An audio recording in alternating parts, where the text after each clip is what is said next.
Welcome, and thank you for joining me here at Sleepy Stories. Tonight, I invite you to set aside the weight of your day and step gently into a story unlike any other, one filled with soft wonder, quiet curiosity, and a world that unfolds not with logic, but with dreams. Have you ever followed a thought so far it began to feel like falling? Let's drift together into Alice's adventures in Wonderland, retold in a way that soothes, softens, and wraps you in the stillness of story. It began, as many dreams do, on a warm afternoon, the kind where the sun drapes gently over the grass and the breeze carries the scent of distant flowers. Alice was lying on the river bank, one hand tucked beneath her cheek, the other slowly twirling a piece of wild grass between her fingers. Her sister sat nearby, reading aloud from a book with no pictures. Alice wasn't really listening. Her thoughts had begun to drift, soft and aimless, like petals on a slow-moving stream. She watched a butterfly dance above the daisies. She wondered if flowers ever grew tired of standing so still. She imagined what it might be like to live inside a teacup. The world was hazy and pleasant until, quite suddenly, a white rabbit ran past her. Now, rabbits were not unusual, but this one was wearing a waistcoat, and it held a pocket watch in its paw. Oh dear, I shall be late," it said, not in alarm, but in a hurried sort of whisper, as if speaking to itself. Alice blinked. She sat up slowly. Did rabbits carry watches now? Had she simply never noticed? Before she could ask, the rabbit darted toward a nearby hedge and vanished into a hole beneath the brambles. Without thinking too hard, Alice rose and followed. The grass was cool beneath her feet. The hedge parted easily. The rabbit's hole was larger than she expected, and quite inviting, really. So she knelt and peered inside, and then, quite gently, as if slipping into a very deep yawn, she fell. Down, down, down. But it wasn't frightening. It was slow, like drifting downward through soft air or floating inside a dream. The walls of the tunnel were lined with bookshelves, teacups, framed portraits of odd creatures in collars and capes.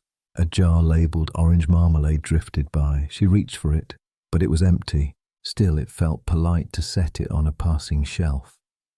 Down she went, twisting gently like a leaf falling from a tree. She wasn't cold. She wasn't afraid, only curious. She wondered if she'd fall straight through the earth and come out the other side. She wondered what dinner would be, or if perhaps falling counted as exercise. Eventually, after quite some time, or perhaps none at all, she landed softly on a pile of dried leaves. The tunnel had opened into a small hallway, dimly lit by a lamp shaped like a mushroom. The white rabbit was nowhere in sight, but the hallway was lined with tiny doors. Some were no taller than a teacup, others no wider than her hand, and at the very end, a table made of glass. On it sat a little golden key. Alice stepped forward, her feet making no sound on the carpeted floor. She tried the key on several doors, but it fit none of them. Then she saw it, a curtain near the base of the wall, just large enough to tug aside. Behind it, a door, small and elegant, no taller than a loaf of bread.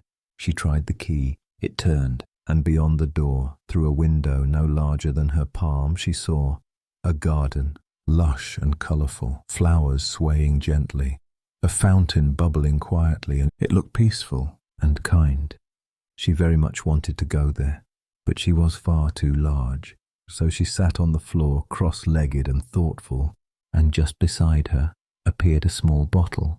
It had not been there a moment before. Its label read, "Drink me," and beneath that in tiny gold letters, "If you wish." The bottle was cool to the touch. The liquid inside shimmered like sunlight through honey. Alice paused, not out of fear but politeness. "Very well," she said softly, "just a sip." She lifted the bottle and took a tiny taste, and that is where we'll leave her. Sitting on the floor of an impossible hallway, key in one hand, bottle in the other, about to shrink into the first of many soft impossibilities, the world of Wonderland had opened. and Alice, with her curious heart and quiet courage, was ready to begin.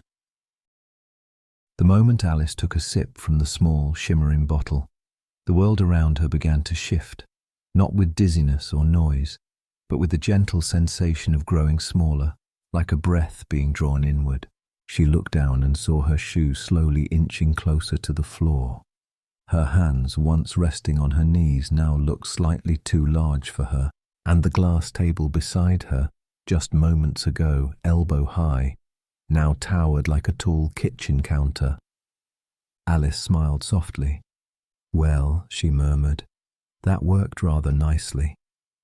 The tiny golden key, which had seemed so small in her palm before, now fit perfectly in her hand.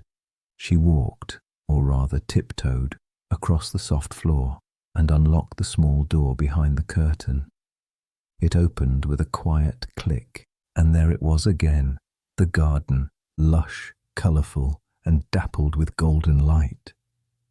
She could almost hear the fountain trickling and smell the soft sweetness of blooming roses. But there was a problem. The door, though now unlocked, was far too narrow to walk through, even at her current height. She sighed. "It's like being the right size and the wrong shape," she whispered. Alice turned to go back to the table, hoping to find another bottle, or perhaps a biscuit with helpful instructions. And as if Wonderland itself had been listening, a small glass box had appeared. Inside it, wrapped in a square of folded paper, sat a tiny cake. On the paper, in looping letters, "Eat me." Alice raised her eyebrows. "Last time worked out well enough," she said. "Why not?" She took a small bite. The flavour was soft and buttery, like shortbread left to warm in the sun, and slowly she began to grow. At first just an inch or two, then her head brushed the edge of the table, then the lamp. Then suddenly her shoulders pressed against the ceiling. "Oh dear," she said, trying to crouch without knocking things over. "I do wish they'd include serving sizes on these labels." She now stood taller than the room itself, limbs curled and hunched to avoid pressing against the walls. She tried to reach the key on the table, now frustratingly small again, but her arms were too long, her hands too clumsy. And that is when the tears came, not in panic, not in anger, but in the soft, helpless way one cries when the world feels just a little too puzzling. Large, round tears fell from her cheeks and onto the floor, more and more until the puddle around her ankles became a stream, and then a pool. By the time she realized how much she had cried, the entire room had filled with water, cool, clear, and gently swirling around the furniture. Just then, something splashed nearby. A small mouse, fur slick and ears twitching, was paddling past her shoulder. "Oh, hello," Alice said, trying to sound cheerful despite her size and watery surroundings. The mouse squeaked in reply, clearly not expecting company. "I do apologize," Alice continued. "I didn't mean to flood the place. It's been a rather strange afternoon." The mouse twitched its whiskers, then began to paddle alongside her. Before long, more creatures appeared, ducks, dodos, and other small animals, all bobbing quietly in the ever-growing pool. No one seemed frightened, only mildly puzzled, as if this sort of thing happened from time to time. As Alice floated there, surrounded by new companions and cool water rippling around her, she couldn't help but feel that perhaps Wonderland had its own way of making introductions. Unusual, yes, but not unkind. And slowly, very slowly, her tears began to slow. The water shimmered under a skylight she hadn't noticed before, and in the hush that followed she realized she didn't mind being adrift. Not here, not in this strange, sleepy place where feelings could become rivers, and even a flood could bring friends. The water shimmered gently as it drifted beneath the low, arched ceiling. Alice floated quietly, her dress puffing like a lily pad around her shoulders as the room rocked softly with each ripple. Around her, a small group of creatures bobbed in the water, a duck with feathers flattened by the damp, a lizard whose tail twitched at odd intervals, a dodo bird flapping every now and then to stay afloat, and the mouse who paddled in patient, slow circles. It was the dodo who finally broke the quiet. "We'll catch cold if we stay in here much longer," it declared with a kind of sleepy authority. "But what can we do?" asked a shivering parrot. "There's nowhere dry." The mouse, who had dried its whiskers by now, blinked thoughtfully. "We must have a race," said the dodo at last. "That's the only way to get dry." "A race?" Alice asked politely. "Wouldn't a towel be quicker?" The dodo gave her a kind look, the kind adults sometimes give children when they're trying not to explain too much. "Not just any race," it said, "a caucus race." And with that, the animals and birds gathered into a kind of circle, though it was more of a loose swirl really, with no clear start or finish. "The rules are simple," the dodo said. "Everyone runs when they feel ready, and everyone stops when they feel dry." Alice smiled. It seemed a very Wonderland way to race. At the dodo signal, the race began, not with a whistle or a shout, but with a gentle ripple through the water. Creatures paddled, flapped, splashed, and wobbled their way around in wide loops. The lizard ran in figure eights, the parrot flapped one wing at a time. The mouse swam determinedly in a straight line, bumping into everyone else. Alice tried to keep up, but mostly she just floated, laughing softly at the strange choreography around her. It wasn't really about speed or winning, it was just about moving and letting the water slip away from fur and feathers, skin and scales. After a while, the dodo waved a wing in the air. "That's enough," it called. "We're all dry. Enough." The creatures slowed, drifting to the edges of the now much diminished pool. Alice stepped carefully onto a dry patch of floor, brushing her skirt smooth. "Who won?" she asked, mostly out of habit. "We all did," the dodo replied solemnly, "and so we shall all be rewarded." The prize, it turned out, was a handful of peppermint sweets pulled from the dodo's waistcoat pocket. Alice received one, so did each creature, and then, because the dodo had no sweet left for himself, Alice offered up hers with a small, sleepy smile. "Very fair," the dodo said, "very polite." The group sat in a little semicircle now, drying in the golden light that had begun to filter in through a high, round window. The mood was warm and slow, conversations drifted. The duck told a rambling story about a lake it once visited. The mouse cleared its throat and launched into a tale about its time living beside a fireplace. A story so filled with gentle turns and polite interruptions that Alice couldn't help but feel sleepy, just listening. Her eyes grew heavy. The peppermint melted sweetly on her tongue. And for a while, all was calm. The race, if it could be called that, had done its job. Everyone was dry, and more importantly, everyone was still. Alice leaned back on her elbows and looked at the ceiling, where dust motes floated like tiny dancers in the light. She didn't quite understand the rules of Wonderland, but she was beginning to see that rules here were only gentle suggestions, and sometimes that was exactly what the heart needed. The race had ended, the stories had drifted, and the peppermint had long since melted away. Alice, now dry and gently dazed by the swirl of nonsense, sat back with a small sigh. But just as she closed her eyes, a familiar scurrying sound caught her ear. It was the white rabbit, still in a waistcoat, still checking his pocket watch, and still in quite a hurry. "Oh, my ears and whiskers, she'll be so cross with me," he muttered, bounding past the group of animals. Then he spotted Alice. "There you are," he exclaimed. "Come quickly, I need help at once." Alice blinked, still half dreaming. "But I—" "No time," he interrupted, already trotting off. "My house is just this way. Hurry, hurry." And so Alice followed. The path curved gently through hedges and under softly glowing trees. Eventually they arrived at a neat little cottage with a bright blue door and a brass knocker shaped like a carrot.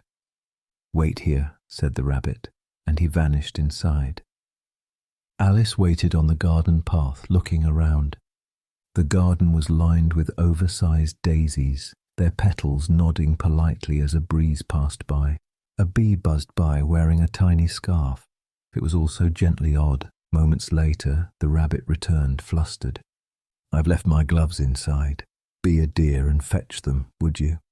Before Alice could answer, he handed her a key and disappeared around the back of the house. She stepped inside. The rabbit's house was tidy, though a bit cluttered with teacups and letters and picture frames of rabbits in top hats. She wandered into a small parlour and spotted a pair of white gloves resting on a low table. Next to them, a bottle, and on the bottle a familiar label, "Drink me." Alice hesitated. "It worked before," she murmured. "Maybe just a sip." She took a taste. Almost instantly she began to grow, not all at once, but slowly, like bread rising in a warm oven. The ceiling dipped closer. Her elbows bumped the edges of the table. She knelt to stay small, but her shoulder touched the wall. Her knees pressed into the corners. "Oh dear," she whispered. And then, with a soft creak and a little pop, she filled the room entirely, one arm wedged through a window. Her legs were curled beneath her like a cat in a too small box. Outside she heard the rabbit gasp. "What is she doing in my house?" he cried. There was a flurry of movement, tiny footsteps, muffled voices. A creature named Bill, possibly a lizard, was called upon to assist. "We'll go down the chimney," someone said. Alice pressed her hands to her face and sighed. "I do wish I hadn't drunk that," she murmured. Just then, a gentle puff of soot rained down from the chimney, and a small figure with a broom peered in. "Hello." "Hello, Bill," Alice said kindly. "I think it's a bit crowded in here." Bill squeaked and vanished. Moments later, a group of tiny voices outside began discussing oranges or possibly biscuits. Then, thunk, something soft bounced off her arm. A pebble and another. One struck her hand, and with a tiny puff of smoke it turned into a small cake. She raised her eyebrows. "Well," she said, "it's worth a try." She took a bite, and slowly she began to shrink. The walls expanded around her. Her arms pulled back through the windows. She landed softly on the floor, now small enough to fit beneath the table. Outside, the rabbit continued pacing, muttering about missed appointments and ruined upholstery. Alice slipped out the door unnoticed. The garden felt vast again. The daisies nodded. The sky was soft with the blue of almost evening. She walked slowly, barefoot on the mossy path, thinking not about how strange the day had been, but about how calmly strange it all felt. Here in Wonderland, even being too big for a house and too small for a garden somehow felt like part of the rhythm. And as she wandered toward the next part of her journey, she smiled. Perhaps the secret wasn't in the size of things, but in being willing to grow and shrink as needed. The trees grew taller as Alice wandered further from the rabbit's garden. The path narrowed into a quiet, winding trail, lined with soft moss and sleepy ferns that brushed gently against her ankles. Birdsong drifted through the air like distant wind chimes, and everything smelled faintly of warm earth and late summer. Alice walked slowly now, not because she was lost, though she was in the loveliest way, but because the forest seemed to ask for quiet steps. It felt like walking inside a story someone had forgotten to finish. Up ahead, a large mushroom stood at the centre of a clearing, round as a table with a smooth, pale cap, and on top of that mushroom sat a blue caterpillar. He was curled comfortably on a velvet cushion, puffing soft rings of smoke from a pipe shaped like a lily stem. His eyes were half-lidded. His voice, when he finally spoke, came out like the low hum of bees in the sun. "Who are you?" he asked, without turning. Alice hesitated. I'm not quite sure at the moment," she said honestly. "I keep changing." The caterpillar nodded, as if this was entirely ordinary. He exhaled another smoke ring. It drifted upward, then curled back down around his head. He said nothing else for a long time. Alice waited, then tried again. I mean, one moment I'm tall, then I'm tiny, then I'm stuck in a house, then floating in a pool. It's rather confusing." The caterpillar yawned. He looked at her as though she were both fascinating and extremely slow. "Change is normal," he murmured. "But how do I know who I am?" Alice asked softly. The caterpillar puffed another ring. "You don't, yet." He pointed, very lazily, to the mushroom. "One side will make you taller," he said. "The other will make you shorter." Alice blinked. "Which side is which?" He shrugged. Or perhaps he stretched. It was hard to tell with caterpillars. "You'll figure it out." And then, without another word, he slowly turned away and tucked himself into a coil, smoke curling gently around him like a sigh. Alice stood quietly for a moment. Then she circled the mushroom. It looked perfectly symmetrical. She broke off a piece from the left, then a piece from the right. First she nibbled the right. At once her chin dropped toward her knees. The world stretched up like a bell tower. She quickly tried the other piece, and slowly the trees returned to their proper heights. Up and down she went, small adjustments, small changes, until she returned to a size that felt just right, or at least close enough. She tucked the remaining pieces into her pocket. The caterpillar, now fast asleep, snored gently into the cushion of his mushroom. Alice tiptoed away. The forest opened ahead of her, and the path, once narrow, began to widen. She felt steadier now, not because the world made sense, but because she had learned to bend with it. She touched her pocket lightly, a reminder that size could change, and perhaps so could she. The forest melted gently into a patchwork of gardens and crooked paths. Birdsong faded, replaced by the gentle clinking of teacups and the low murmur of voices far off. Alice wandered on, her shoes brushing over fallen petals and soft pebbles. The sky above had turned a dreamy shade of violet, and the air smelled faintly of rosemary and wood smoke. Up ahead, a small cottage leaned comfortably to one side, as if it had grown tired of standing upright and decided to rest. Smoke curled lazily from the chimney. From inside came the muffled sound of pots clanging and someone sneezing, rather dramatically. Alice knocked. The door creaked open on its own. Inside was dim, warm, and filled with the scent of pepper. A cook, red-faced and completely focused on stirring a large pot, didn't look up. In the corner sat a duchess, rocking slowly in a chair. She held a squirming baby in her lap and wore a large bonnet that wobbled every time she sneezed. "Come in or don't," she said casually. Alice stepped inside. The baby gave a peculiar snort. The cook tossed in another handful of pepper. A cloud of it rose through the air like a mist, making Alice blink and rub her nose. Everyone in the room seemed perfectly used to it. Alice sat down carefully on a small stool. "Does the baby have a name?" she asked politely. The Duchess looked down at the bundle in her arms. "I've tried a few," she said. "It only seems to answer to grunts." The baby snorted again, and quite suddenly gave a small oink. Alice tilted her head.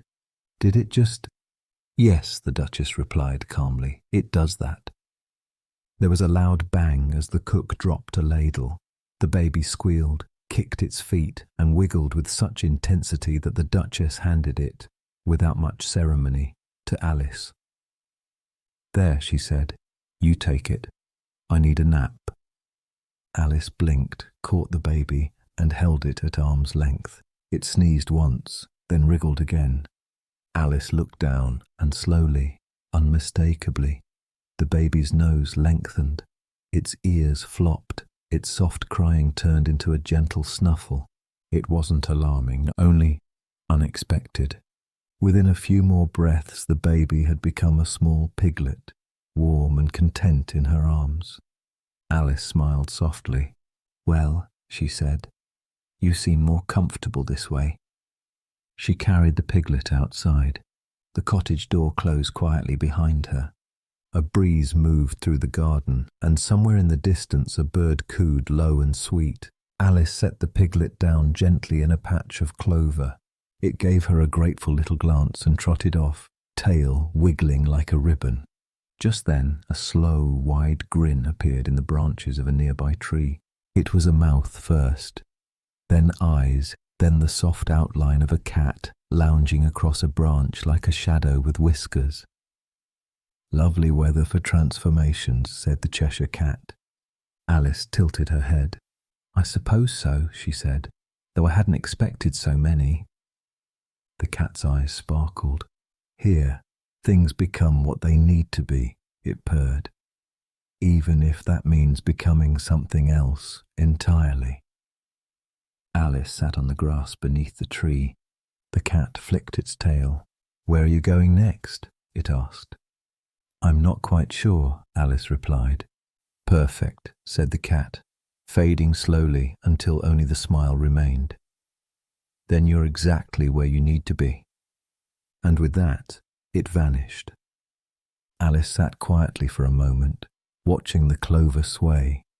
In Wonderland, even piglets and vanishing cats seemed to move with the logic of dreams, and she was beginning to enjoy not knowing what came next.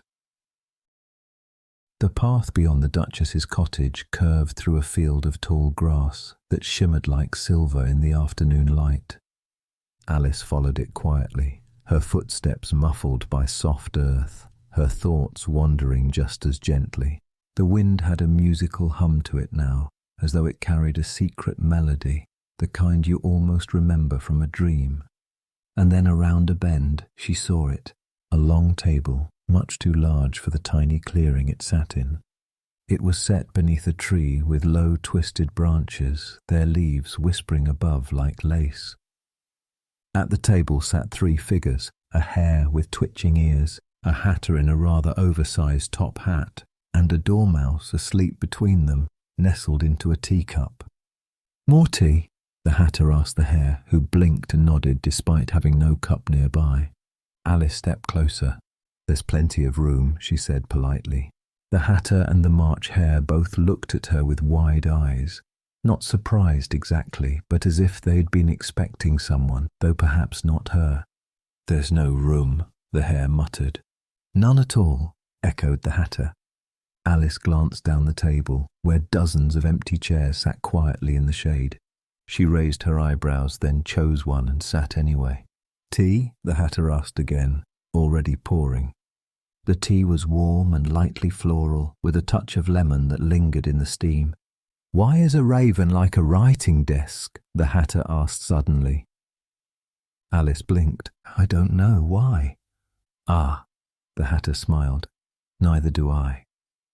The March hare dipped a biscuit in his cup and offered it to the dormouse, who stirred slightly and mumbled something about marmalade before dozing off again. The table was full of mismatched teacups, saucers stacked high, spoons tucked into teapots, and napkins folded into tiny origami birds. It felt less like a party and more like a dream someone had forgotten to wake from. The conversation wandered. Sometimes they spoke in riddles. Other times they recited poetry that didn't quite rhyme. Once the hatter tried to butter a pocket watch.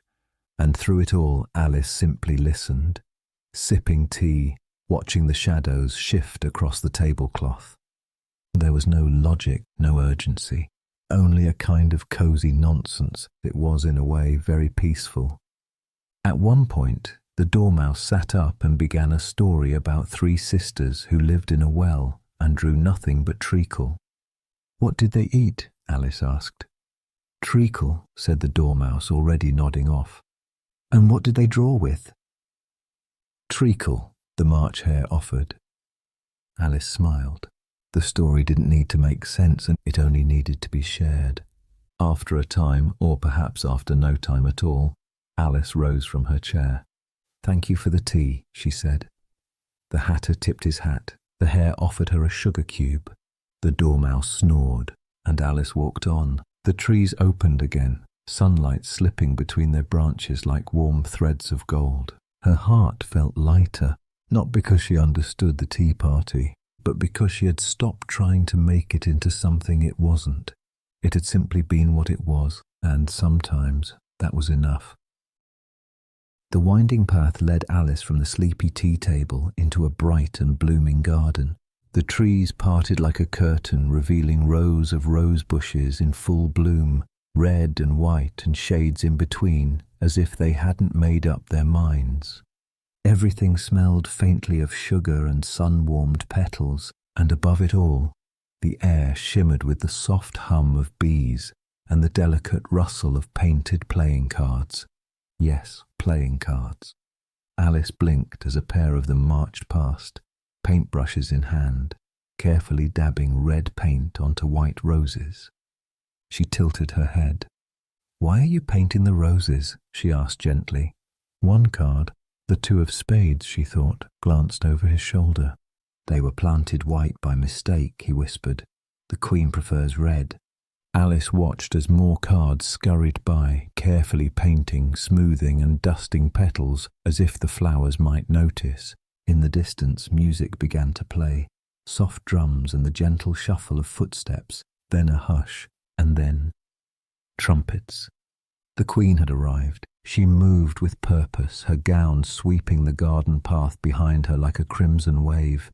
Beside her walked a tall king with a thoughtful frown, and behind them came more cards, each perfectly crisp and standing tall.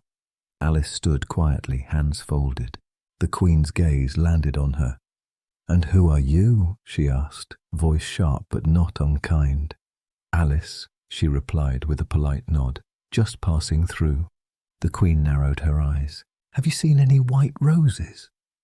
Alice glanced at the nearest bush, half red, half freshly painted.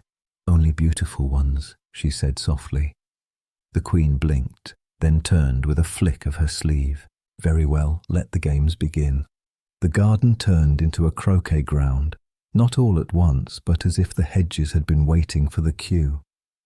Flamingos were handed out like mallets. Hedgehogs rolled themselves gently into place. The players, card soldiers and courtiers, moved in sweeping arcs, their laughter soft and strange.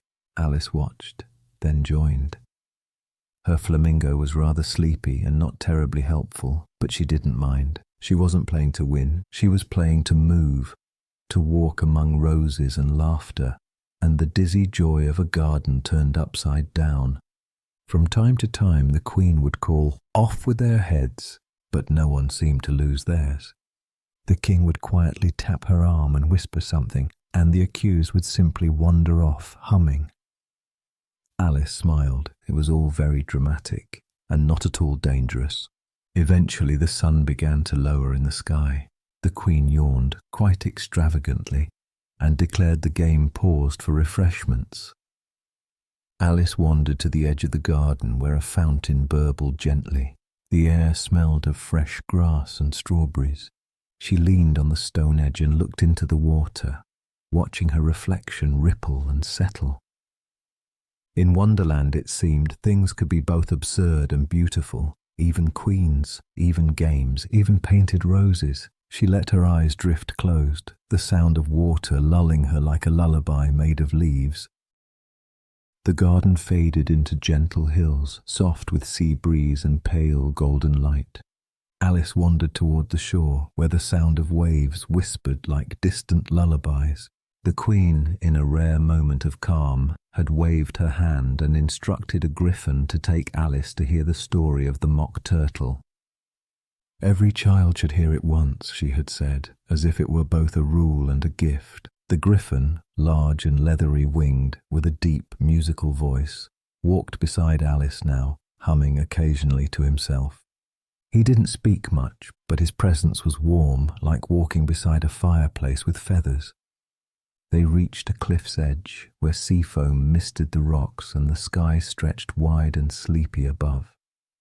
There, curled beside a tide pool, sat the mock turtle. He looked more like a gentle sea creature than anything mock, with flippers folded beneath him and eyes as soft as saltwater glass. He turned slowly when they arrived. "She's here," said the griffin. The mock turtle sighed, not sadly, but with the kind of weight that old stories often carry. "I remember," he said, and so he began. "I was once a real turtle, you know," he said, voice smooth like the waves below. I lived in a school beneath the sea. Alice leaned in, chin resting on her hands. We had lessons every day, drawing, stretching, laughing, and the occasional tumble through seaweed. What did you learn? Alice asked. Oh, the usual, he said. Ambiguity, bubbling, and how to listen to the sound of silence between whale songs. Alice smiled. The griffin chuckled softly. The mock turtle continued. We studied history in reverse, from the future back to the past. We practiced pretending and forgot things on purpose. Alice couldn't tell whether the story was true, but it felt true. In that way dreams sometimes do. The sea lapped gently at the edge of the rocks. The sky turned a deeper shade of blue. The mock turtle looked up. Do you know why we cry, even underwater? He asked. Alice shook her head.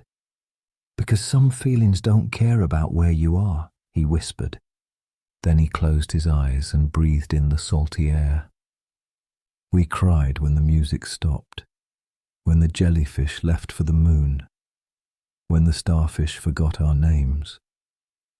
His voice was slow, not sad, just soft.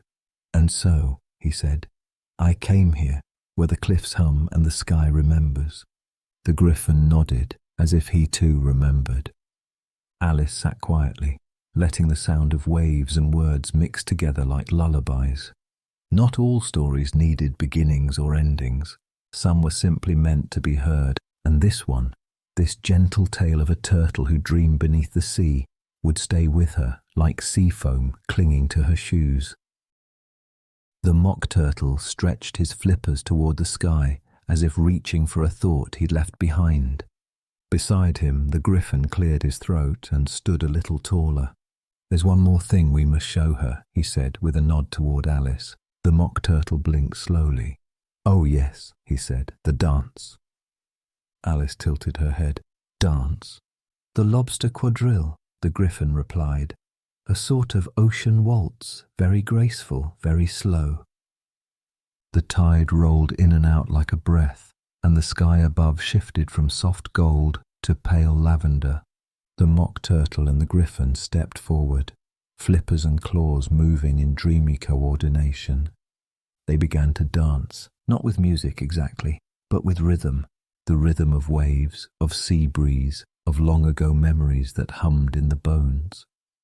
First you balance like seaweed, the griffin intoned.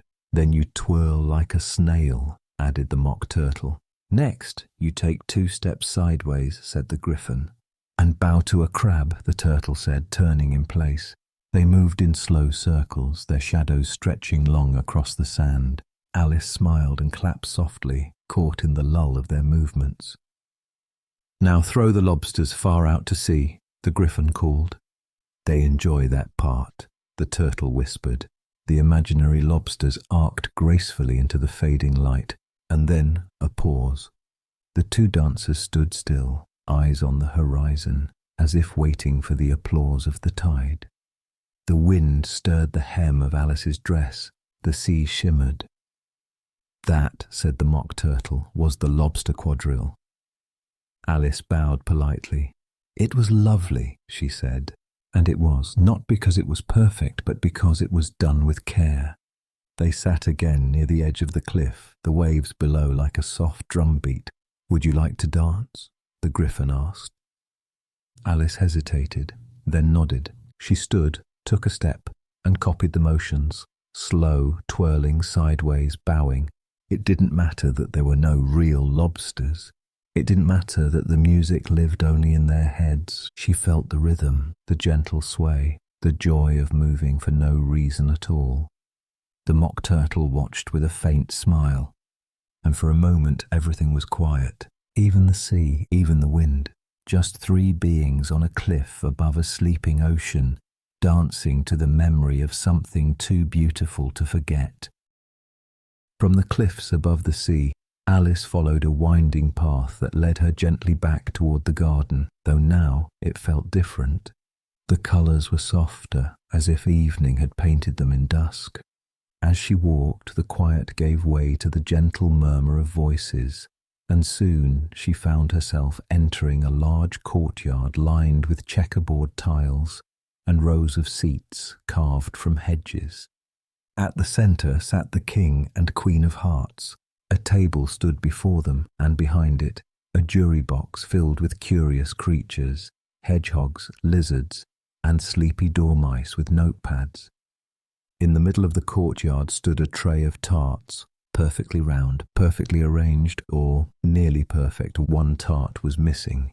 Alice stepped quietly into a seat shaped like a rose and folded her hands in her lap. "All rise for the trial," called a white rabbit in a waistcoat holding a trumpet. The jury rustled slightly but did not stand. Most of them had dozed off. "The case," said the King, peering through his spectacles, "is to determine who stole the Queen's tart." The Queen sniffed dramatically. Alice noticed that a fresh tart had already replaced the missing one. Still, the proceedings began. First, a cook was called to testify. She spoke only in pepper and sneezes, then a frog who mumbled about crumbs, then the Mad Hatter, who arrived still wearing 2 mismatched teacups on his sleeves. "What were you doing on the evening in question?" the King asked. "Drinking tea," the Hatter said. "And what happened next?" "We drank more tea," he said, blinking slowly. "Anything else?" "We changed chairs," said the March Hare helpfully from behind him. The Queen tapped her fingers impatiently. "Let's get on with it," she muttered. Alice sat quietly, watching the nonsense swirl. No one seemed upset, not really. Even the accusation felt more like a game. At one point, the Dormouse was woken to testify and promptly fell asleep halfway through his sentence. Then, quite suddenly, the White Rabbit stood. "I have a letter," he said. "It might be evidence." The King opened it. "It's blank," he frowned. "Perhaps it's invisible ink," the Queen suggested. "Perhaps it's nothing at all," Alice said softly, mostly to herself, but the King heard her. "And what do you know of this case?" he asked. Alice stood. Her voice was calm. "I think the tart was never stolen," she said. "I think it simply wandered off." Gasps and murmurs echoed, though none of them sounded real. The Queen blinked, then laughed, once, like a kettle letting off steam. "Very well," she said. "Case dismissed." And just like that, the jury nodded, the King waved his hand, and the Queen plucked a tart from the tray and took a small, satisfied bite. The courtyard began to fade around the edges like watercolour touched by sleep. Alice stepped away, the trial dissolving behind her like a page turning. She didn't know if the tart had truly been stolen, but she knew the ending had felt just right, soft, uncertain, and wrapped in laughter. And sometimes that was more than enough. The checkerboard courtyard faded behind her, the laughter of the Queen and rustle of cards becoming no more than the memory of a breeze. Alice wandered along a winding path now, soft, almost golden, bordered by tall grasses and tiny flowers that glowed faintly in the dimming light. Each step felt lighter, each breath deeper. The world around her began to shimmer at the edges, as though she were walking through the last pages of a book. She came to a field of quiet daisies, each one turning gently in the evening air. Above her, the sky was painted in sleepy pastels, lavender, soft blue, and the blush of twilight. And there, in the middle of the field, she saw herself, not a mirror image, not quite a reflection, but a version of her, standing tall, serene, still. Alice approached slowly. The other Alice smiled. "You've wandered far," she said gently. Alice nodded. "I've grown," she replied, "and shrunk, and changed again." The other Alice reached out. "And now you're ready to wake." The field fell silent. The flowers stilled. The air shifted, warmer now. Alice closed her eyes. She felt the ground beneath her like a cradle, felt the hum of the earth, heard the slow rhythm of breath, and when she opened her eyes again, she was back. The meadow was real this time. No painted cards and no flamingos, only the hush of wind through grass and the soft warmth of a late afternoon sun on her face. She sat up slowly, brushing petals from her dress. In the distance, someone called her name. Soft, familiar. She didn't rush, didn't need to. Everything from Wonderland still lingered in her chest. The curious questions, the dreamy lessons, the laughter and lullabies. It had all felt so real, and maybe, in its own way, it was. Alice stood.